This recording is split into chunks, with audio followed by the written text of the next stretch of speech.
আসসালামু আলাইকুম গাইস, কেমন আছেন আপনারা সবাই? আমি আপনাদের সামনে আজকে পটল দিয়ে, আলু দিয়ে, ভেন্ডি দিয়ে ইলিশ মাছ ঝোল করে রান্না করে দেখাবো। প্রথমে একটা প্যান নিয়ে নিয়েছি, এখন আমি প্যানে তেল দিয়ে দিব।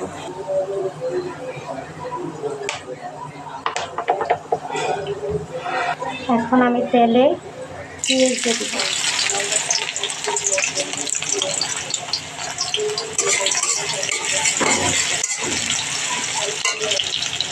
এখন কষিয়ে নিচ্ছি।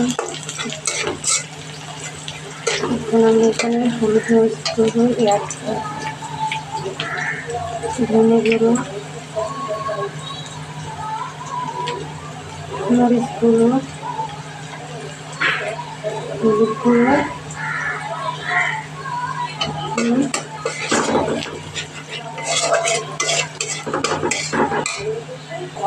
এখন আমি লবণ দিয়ে দিচ্ছি।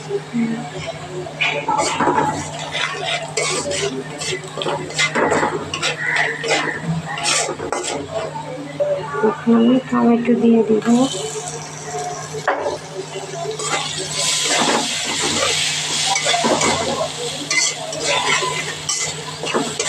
টমেটো দিয়ে একটু কষে দিব।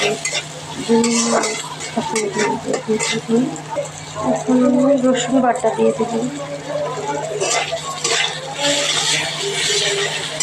রসুন বাটা ডিপি ছিল তো এই জন্য পেঁয়াজ টমেটো পেঁয়াজ কষানো হয়ে গেছে। এখন আমি সামান্য পানি দিয়ে দেব।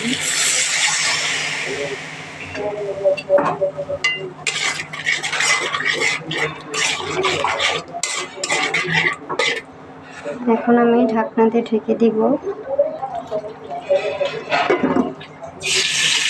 2 মিনিট পর ঢাকনা খুলে আলু পটল দিয়ে দিব।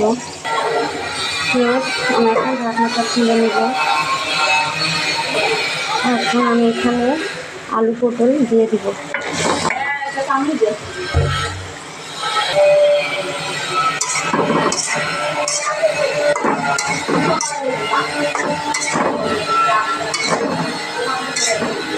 আমাদের বাসার পাশে অন্য একটা বিল্ডিংয়ে সাইকেল কাজ করেছে, এই জন্য একটু পাওয়া যাচ্ছে। জানি আমার ভয়েস কেমন লাগবে।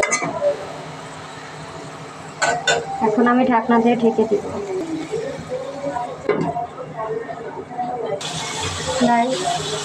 এখন আমি ঢাকনাটাকে খুলে সবজিটা